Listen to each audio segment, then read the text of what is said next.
প্রিয় দর্শক শ্রোতা, আসসালামু আলাইকুম। কেমন আছেন? আশা করছি সবাই অনেক অনেক ভালো আছেন। আজকে আমরা জিয়াউর রহমান ভাইয়ের সঙ্গে আমরা আপনাদেরকে পরিচয় করে দিব। জিয়াউর রহমান ভাই, তিনি নরসিংদী জেলায় বাড়ি। তিনি কিভাবে লিবিয়া থেকে ইটালিতে প্রবেশ করলেন, কিভাবে 2 মাসের ভিতরে তিনি কাগজ পেলেন, এই সম্পর্কে আজকে বিস্তারিত তার নিজের মুখে কি শুনবো। ধৈর্য সহকারে সম্পূর্ণ ভিডিওটি স্কিপ না করে দেখুন। আর যারা চ্যানেলটি নতুন, এখনও যারা সাবস্ক্রাইব করে নাই, আমি রিকোয়েস্ট করবো, অনুরোধ করবো, চ্যানেলটি সাবস্ক্রাইব করে বেল বাটনটি বাজিয়ে রাখুন, তাহলে পরবর্তী ভিডিও সম্পূর্ণ আপনারা দেখতে পারবেন সবার আগে। সম্মানিত আমার বাংলাদেশি ভাই বোনেরা, সবাই কেমন আছেন? আশা করি সবাই ভালো আছেন। আমার নাম মোহাম্মদ জিয়াউর রহমান, আমার ডিস্ট্রিক্ট নরসিংদী।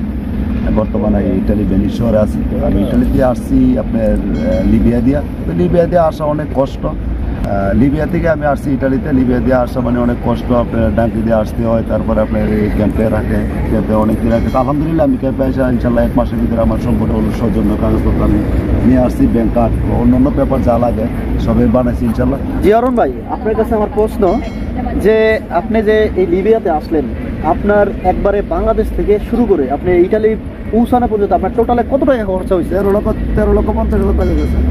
আমরা প্রথম ঢাকা থেকে আসি। ঢাকা থেকে আমাদের ইন্ডিয়া ফ্লাইটে, ইন্ডিয়া থেকে দুবাই, দুবাই থেকে মিশর, মিশর থেকে বেঙ্গাজি, মিশর থেকে বেঙ্গাজি, বেঙ্গাজি থেকে ত্রিপুলি, ত্রিপুলি থেকে তখন আমাদের ইন্ডিয়া। মানে 26 ঘন্টা লাগছে। আমরা ইটালি ইনশাল্লাহ রিসিভ হয়েছি।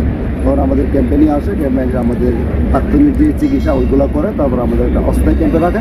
ওইখান থেকে আমাদেরকে শিডিউল করে আমাদের স্থায়ী ক্যাম্পে দিয়ে দেয়।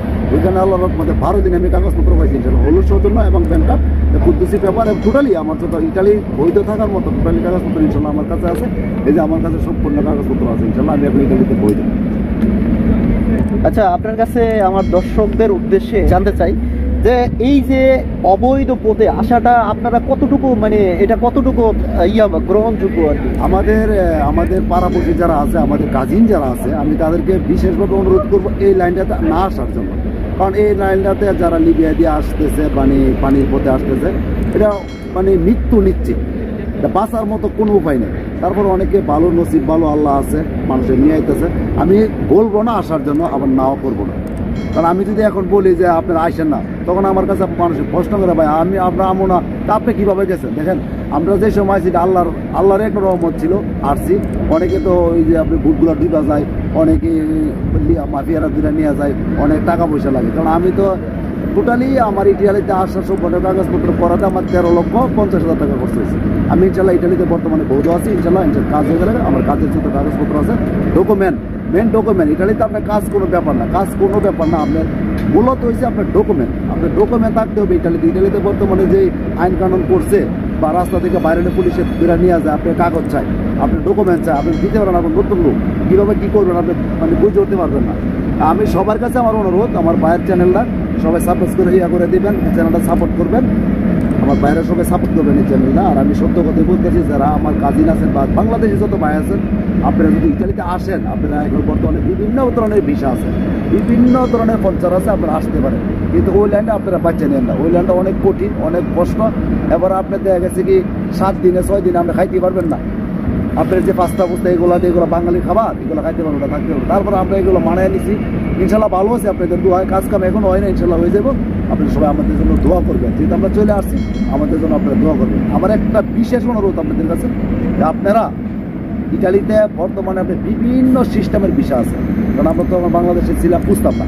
এখন যেহেতু আমরা ইটালিতে চলে আসছি, আমরা দেখতে পারতেছি যে আল্লাহ আমাদেরকে ভালো রাখছে, অনেক ধরনের ভিসা আছে, আমরা আসতে পারবেন। লাস্ট একটা অনুরোধ, যারা লিবিয়া দিয়ে আসবেন, রোমানিয়া দিয়ে আসবেন, মানে যে জায়গায় দিয়ে আসবেন, ইটালিতে ঢুকবেন, প্রবেশ করবেন, আমার একটা অনুরোধ, আপনাদেরকে প্রথম যে রিসিভ করবেন, ওনারা কোনোদিন ভুলে যাবেন না। ওনা আপনার কাছে টাকা চাইবে না, ওনা আপনার কাছে কোনো কিছু চাইবে না, ওনারা শুধু সম্মানটুকু দিবেন। আর আপনি দেখা গেছে আপনার প্রবলেম সলভ হয়ে গেছে গা, আপনি পরে ওনারা ভুলে যাবেন না, ওনার নামে বদনাম করবেন, নো, এটা হবে না। যে লোকটা আপনারা রিসিভ করবেন, ওনারা আপনার সারা জীবন মনে রাখতে হবে। কারণ ইটালির বাড়িতে একটা লোকের রিসিভ করে বাসায় রাখা, খাওয়া দাওয়া, সিগারেট, বিড়ি, টেলিফোন, অনেক কিছু লাগে, এটা অনেক বিশাল একটা অ্যামাউন্ট লাগে, ঠিক আছে? ওই লোকটারা কোনোদিন আপনারা ভুলবেন না, আমার বিশেষ অনুরোধ। আসসালামু আলাইকুম, সবাই ভালো থাকবেন, সুস্থ থাকবেন, সবার জন্য শুভকামনা রইল। আল্লাহ হাফেজ। তো প্রিয় দর্শক, আপনারা আসলে শুনতে পারলেন যে জিয়াউর রহমান ভাইয়ের মুখ থেকে আসলে যে কথাগুলো বললো, এগুলো আসলে রিপিট করে আর বলার মতো আমার আর কিছু নাই। যেহেতু সে অলরেডি এখানে 2 থেকে 3 মাস হয়ে গেছে, অলরেডি আসছে, কাগজপাতি অলমোস্ট হয়ে গেছে। হয়তো আরও সামনে এখন যেগুলো হবে এগুলো মেনগুলো আর কি, মানে যত ঝড় ঝামেলা ছিল সব কিছু সম্পূর্ণ কিন্তু অলরেডি ক্লিয়ার। তো এই হলো অবস্থা। তো আমাদের জন্য দোয়া করবেন। আর বিশেষ করে আমি আবারও একটা রিকোয়েস্ট করবো, যদি চ্যানেলটিতে আপনারা নতুন হয়ে থাকেন অবশ্যই সাবস্ক্রাইব এবং কি লাইক করে রাখবেন। আর বিশেষ করে যদি মূল্যবান কোনো মতামত থাকে অবশ্যই জানিয়ে দেবেন। আজকের মতো এই পর্যন্তই। ভালো থাকবেন, সুস্থ থাকবেন, দেখা হবে। আসসালামু আলাইকুম ওয়া রাহমাতুল্লাহি তাআলা ওয়া বারাকাতুহু।